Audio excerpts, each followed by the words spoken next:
बाबा लोकनाथ की, भारत माता की जय श्री राम। पवित्र चाकला धाम की। এর আগে আমি এসেছি, বাবাকে দর্শন করেছি। এখানে এই পবিত্র মাটিতে আসা আপনাদের মতো হাজার হাজার ভক্তের এই যে ভক্তির প্লাবন, সেই প্লাবনে অবগাহন করার জন্য সৌভাগ্যের দরকার হয়। আজ আমার সৌভাগ্য হয়েছে, আমার স্ত্রী রিঙ্কু সেও সঙ্গে এসছে। ভগবানকে দর্শন করলাম, এবার আপনাদের ভক্তদেরকে দর্শন করলাম, জীবন ধন্য হলো।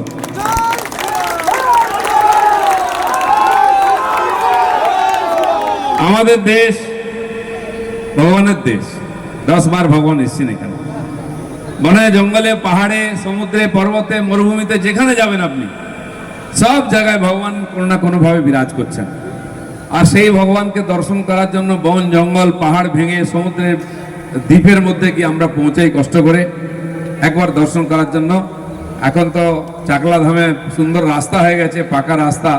সবই বাবার ইচ্ছায় তার কাছে যাতে আমরা সহজে পৌঁছতে পারি, সেই ব্যবস্থা তিনিই করেছেন। এখানকার সাধারণ মানুষ, আমি বেশ কিছুদিন বারাসাতেও ছিলাম, বাবার জন্মতিথিতে হাজার হাজার মানুষ জল নিয়ে আসতেন এখানে জল ঢালার জন্য। দিন রাত চলতেই থাকে লোকেদের মেলা। তো শত শত বছর ধরে এই যে দেশে পরম্পরা রয়েছে তীর্থ করা, দর্শন করা, স্নান করা, প্রত্যেকটি তীর্থতে তার ব্যবস্থা আছে। আর কিছু লাগে না, কেবল ভক্তি লাগে। 2 বছর আগে আপনারা নিশ্চয়ই মহাকুম্ভ স্নান করতে গেছিলেন।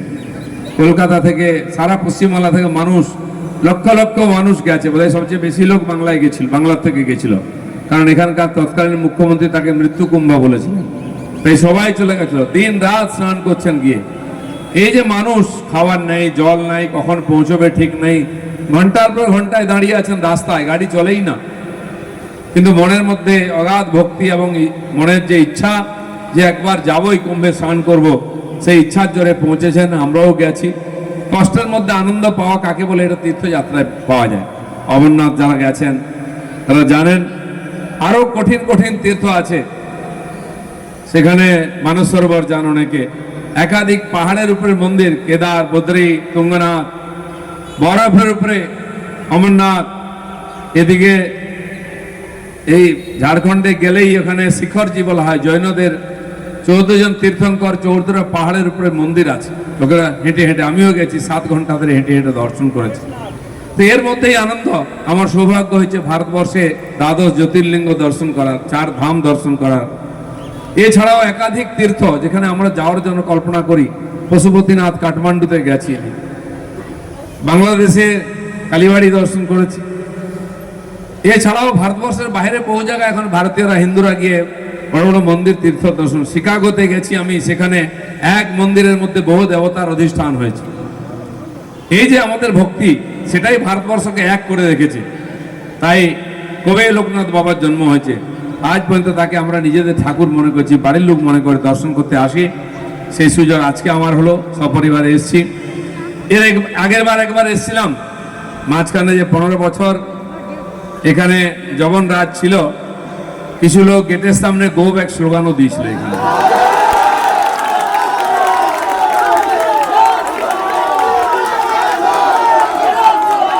এই জনতা জনার্দন বাবার ভক্তরাই আজ তার যোগ্য জবাব দিয়ে পরিবর্তন করেছে।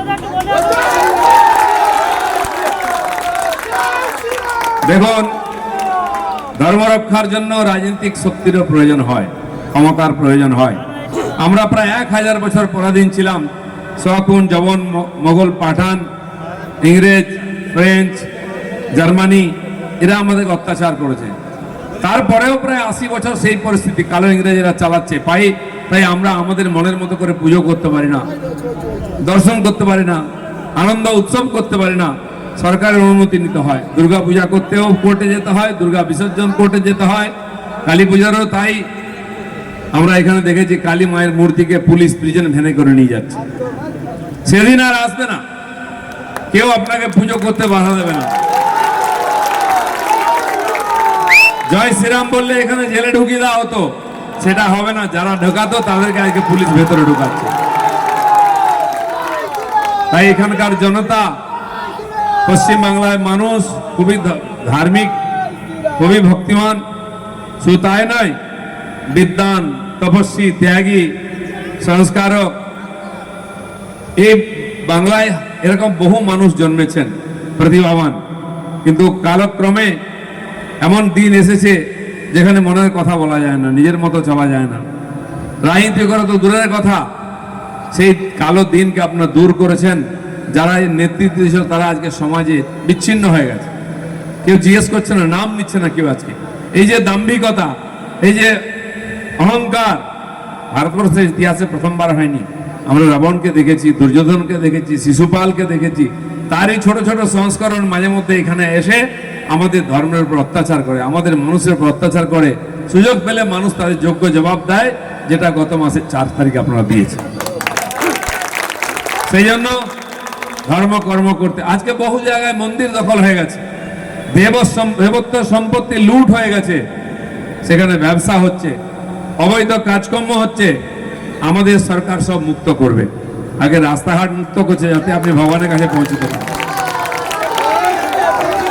সমস্ত অবৈধ কাজ বন্ধ হচ্ছে, দেবত্বর সম্পত্তিকে আমরা উন্মুক্ত করব, ভগবানের জন্যই থাকবে ভগবানের জায়গা, সেখানে কেউ কবজা করতে পারবে না।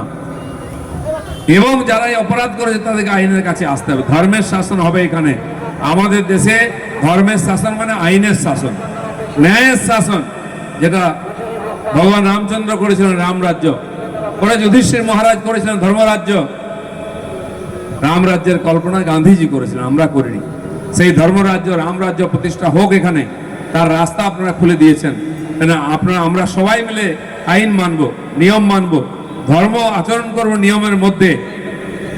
107 বছর ধরে এখানে রাস্তার উপরে নামাজ পড়া হতো ঈদেতে, কোনো দরকার ছিল না, জায়গা কম নাই, মসজিদ কম নাই। কিন্তু রাজনৈতিক নেতারা তাদেরকে বলা হয় যে এটাই তোমাদের অধিকার, অন্যের অধিকার হরণ করাটা অধিকার হতে পারে না। আমরা আইন বুঝিয়ে দিলাম। আজকে দেখুন ঈদ হলো পশ্চিমবাংলায়, কোথাও একটা গোহত্যা হয়নি, কোথাও বাধা নেই, কোনো ঝামেলা নেই, সবাই আনন্দের সঙ্গে উৎসব করেছে। তো উৎসব আনন্দের সঙ্গে হওয়া উচিত, খালি আপনার একার আনন্দ নয়, বাকিদেরও আনন্দকে খেয়াল রাখতে হবে যাতে আপনার অন্যের অসুবিধা নাই হয়। দিন রাত চিৎকার করে মাইক বাজানো, এটা কোথাও ধর্মে লেখা নেই। যখন মাইকের আবির্ভাব হলো, ধর্মের আবির্ভাব হয়, তখন কোনো মাইক ছিল না, বিনা কারণে অন্যের উপর প্রভাব বিস্তার করার জন্য করা হতো। আজকে কোথাও মাইক নাই, কোনো মাইকের অবৈধ আওয়াজ আপনি সকাল রাত শুনবেন না। না, আমাদের মন্দিরেও, আমাদের পুজো পাঠেও মাইকের অতটা ব্যবহার করার দরকার যতটা মানুষের কষ্ট হবে না, মানুষের কাছে বার্তা পৌঁছে দেওয়া। মন্দিরের এলাকার মধ্যে, পুজোর এলাকার মধ্যে মাইক বাজানো, বিনা কারণে যেখানে সেখানে ডিজে নিয়ে নেমে গেলাম। অসুস্থ মানুষ, বাচ্চারা পড়াশোনা করছে, বয়স্করা থাকতে পারছেন না, এত জোরে আওয়াজ করা হয়। এটা হচ্ছে বিজ্ঞানের অপপ্রয়োগ। ভগবান এতে খুশি হন না, কারো ভগবান, আমার আপনার ওনার কারো খুশি হন না। ভক্তরা যদি খুশি না হয়, কষ্ট পায়, তাহলে ভগবান কি করে খুশি হবেন? কিন্তু ভগবান, যদি ভগবানকে খুশি করতে হয় তাহলে ভক্তকে খুশি করতে হবে। আর এই দেশ চিরদিন ধর্মের শাসনে চলে এসছে, কেউ কাউকে জোর করতো না। আপনারা দেখুন, আমরা যেখানে পুজো হয়, সংকীর্তন হয়, মেলা হয়, একটা দড়ি বেঁধে দিই লম্বা করে, সেই দড়িটা মেনে লোকে চলে, কে দড়ি ছেড়ে দিয়ে ঢুকে যায় না। অন্যান্য ধর্মে বা অন্যান্য দেশে হাজার হাজার পুলিশ ব্যারিকেড দিতে হয়, তারও সামনে দাঙ্গা হয়ে যায়, মারকাট হয়ে যায়। আমাদের দেশে ধর্মের শাসন, আত্ম অনুশাসন চলে। ধর্ম হৃদয়ের ব্যাপার, মনের ব্যাপার। সেইভাবে নিজেকে উন্নত করুন ভগবানের যোগ্য শিষ্য হিসাবে। ভগবান গীতাতে সেটাই বলেছেন, যৌমদ ভক্ত সমে প্রিয়। তিনি বলেছেন দ্বাদশ অধ্যায়ে ভক্তি যোগেতে, ভক্ত কিরকম হওয়া উচিত, ভগবান যাকে পছন্দ করেন, যোগ্য মানুষ, আদর্শ মানুষ যেরকম হওয়া উচিত, ভগবান তার সেখানে পরিচয় দিয়েছেন, সেটাই বলেছে, আর সেটাই ধর্ম। সেজন্য এই ভারতবর্ষ ধর্মের দেশ। ভগবান এসছেন 10 বার, বলেও গেছেন, পরিত্রাণায় সাধুনাম বিনাশায় চতুষ্কৃতম ধর্ম সংস্থাপনার্থায় সম্ভবামি যুগে যুগে। অন্যায়ের প্রতিবাদ, প্রতিরোধ, সাধু সন্তদের রক্ষা করা, পাপী তাপীদের নাশ করে ধর্ম প্রতিষ্ঠা করার জন্য উনি এসেছেন। দরকার হলে বারে বারে আসবেন, কিন্তু তার আসার জন্য এখানে ধার্মিক পরিবেশ চাই, মানুষের জীবনে ধর্ম চাই, তাহলে ভগবান আসবেন না এখানে। বাকি দেশে যান না কেন, সব অনাচারীরা নিজেরা মারামারি করছে, কাটাকাটি করছে, আর মরছে, অশান্তি, অভাব নাই। কিন্তু শান্তির অভাব আছে। সারা দুনিয়ায় যুদ্ধ চলছে, যুদ্ধ কে মেটাবে, কে থামাবে? ভারত। মোদিজিকে ডাকো। রাশিয়া ইউক্রেনের যুদ্ধ কে বন্ধ করবে? মোদিজিকে ডাকো। ইসরায়েল হামাসের যুদ্ধ কে বন্ধ করবে? মোদিজিকে ডাকো। ইরান পাকিস্তানের যুদ্ধ মোদিজি বন্ধ করবেন। ওরা লড়তে শিখেছে, আনন্দে থাকতে জানে না, শান্তিতে থাকতে জানে না। আমাদের প্রত্যেক পুজোর শেষে যে শান্তি মন্ত্র পড়া হয়, পণ্ডিতজি পড়েন। আপনারাও বাড়িতে পুজো করলে সেই শান্তি মন্ত্র, ওম বিশ্ব শান্তি, পৃথিবীর শান্তি, প্রকৃতির শান্তি বলা হয়। আমি পুজো করব, আমি খরচা করব, ঠাকুর মশাইকে আমি প্রণামী দেব, 1000 টাকা খরচা। এখন দুনিয়ার শান্তি করব কেন? আমি বলবো আমার বাড়িতে শান্তি হোক, স্বামী স্ত্রীর ঝগড়া হোক, এত শান্তি হোক, ভাই ভাইয়ের ঝগড়া শান্তি হোক। আমার ধর্ম বলছে না, জিও আর জিনে দো। সবাই শান্তিতে থাকলে তুমি থাকতে পারবে। বাড়িতে খুব ভালো রান্না বান্না হচ্ছে, পাশের বাড়ি কেউ মারা গেল, খেতে পারবেন শান্তিতে? সেও সব জায়গায় শান্তি চাই। আর বিশ্ব শান্তির কথা কেবল আমরাই বলতে পারি। দুনিয়াতে বিশ্বযুদ্ধ দুটো হয়েছে, আমরা করিনি। এখনো যুদ্ধ চলছে, আমরা করিনি।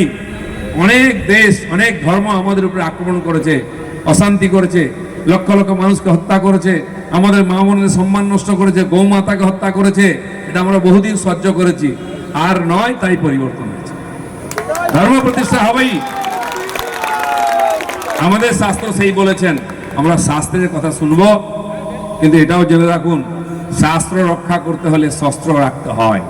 আমার সঙ্গে পুলিশ বন্ধুরা এসছেন, তারা তো আমাদের মতো মানুষ, চাকরি করছেন। তারা শস্ত্র রেখেছেন কেন? শান্তির জন্য, অন্যকে হত্যা করার জন্য নয়। সেই জন্য শস্ত্রও চাই, শাস্ত্রও চাই। ভগবান রাম বলেছেন, অগ্রত চতুরো বেদা পৃষ্ঠত সসর ধনু ইদম শাস্ত্রম ইদম শস্ত্রম সপাদপি সরাদপি। উনি বলছেন লড়াই করবে, এসো আমার সঙ্গে, সামনে শাস্ত্র আছে। জ্ঞানে লড়াই করো, শাস্ত্রে তাতেও তোমাকে হারিয়ে দেবো। আর যদি লড়াই করতে চাও শস্ত্র, পিছে ধনুর বাণ আছে, শস্ত্রেও তোমাকে হারাবো। আমরা আমাদের দেশকে, সমাজকে, জাতিকে শাস্ত্র শস্ত্র দুটোতে স্বয়ংভর করতে চাই, যেন কেউ আমাদের দেশে টেরার নজর না রাখতে পারে। তাহলে পাকিস্তানের মতো করে দেবো।